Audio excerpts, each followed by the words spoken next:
Menjadi bermanfaat bagi sesama adalah hakikat dari semua ajaran agama.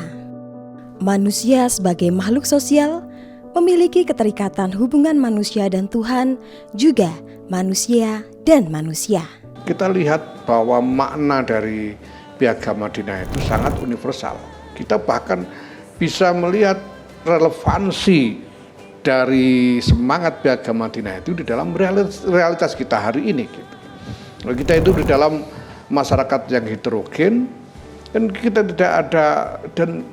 tidak boleh mencari cara untuk saling mendominasi satu sama lain, tapi kita harus membangun suasana harmonis dengan menjamin keadilan dan keamanan bagi semua orang. Ini yang menjadi visi besar dari Piagam Madinah itu. Berlaku adil dan menjaga keharmonisan dengan lingkungan sosial menjadi titik kunci dari terciptanya keberagaman yang indah. Kita ngelihat sosok sosok pencipta kita yang benar-benar juga peduli sama kita, kayak gitu kan. So kita setidaknya ketika kita dekat sama pencipta kita juga sama-sama gitu, pastinya nilai-nilai yang diserap oleh sang pencipta ini kita bisa sebarkan juga ke orang-orang sekitar kita, kayak gitu. Nah ini yang penting yang harus dirasakan kayak gitu. Natal bukan lagi berbicara soal ya ibaratnya nuansa-nuansa seperti ini gitu kan, tapi bagaimana kita bisa kasih kehangatan nih kayak gitu buat banyak orang juga. Mungkin itu sih. Betul banget. Jadi dari the creator ya, pencipta ya. Betul. Nah kira-kira nilai apa sih yang mau dibagikan itu?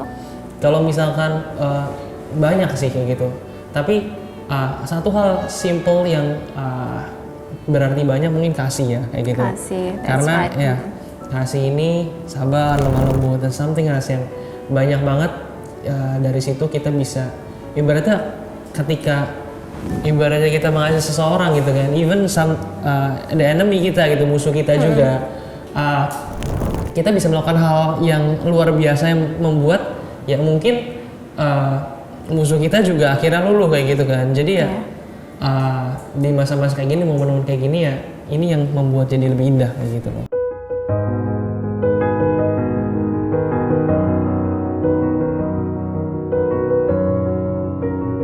Untuk bisa ada dan bermanfaat bagi sesama, prinsip dasar yang harus diterapkan setiap umat beragama adalah nilai toleransi.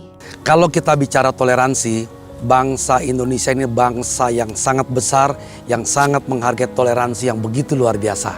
Ya, makanya banyak negara lain yang belajar dengan negara Indonesia, karena negara kita ini begitu toleransi yang sangat besar. Seperti kita ketahui, di negara kita ini begitu banyak agama, ya, agama Kristen, Islam, kemudian Katolik, Hindu, Buddha, Konghucu, dan bukan itu aja, masih ada lagi aliran-aliran kepercayaan yang sangat cukup banyak, ya, sangat banyak sekali. Dan keberagaman dari berbagai macam suku, bangsa, dan juga terdiri dari berbagai macam bahasa yang sangat banyak sekali, ya.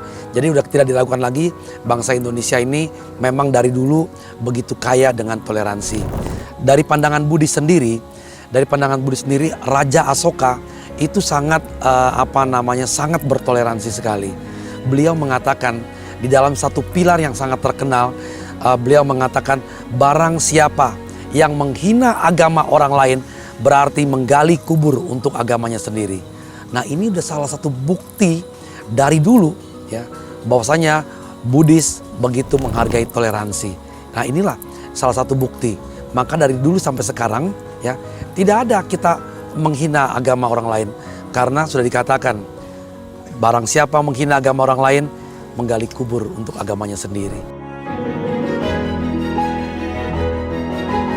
Ajaran kemanusiaan, ketakwaan, pada akhirnya berujung pada satu nilai bermakna besar, yakni toleransi. Dengan mampu menerapkan nilai ini, maka tercapailah kedamaian dan keselarasan dalam hidup kita.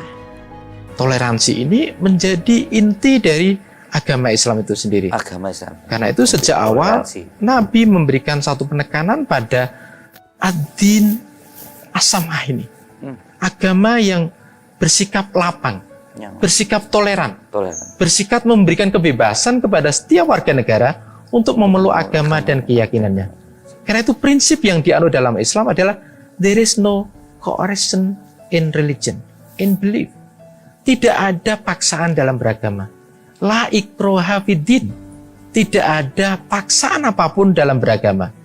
Karena agama itu bersumber dari satu kesadaran yang berangkat dari ruang internal diri kita. Dia bukan berasal dari luar, tapi berasal dari nurani kita. Ya. Karena itu agama dan keyakinan itu menjadi satu God-given liberty. Keyakinan yang diberikan oleh Tuhan. Bersemayam dalam diri kita, dalam nurani kita, yang tidak boleh diintervensi oleh kekuatan eksternal. Karena itu setiap intervensi dari kekuatan eksternal terhadap keyakinan yang bersemayam dalam diri kita itu sudah masuk kategori persekusi. Sila kedua misalnya soal kemanusiaan.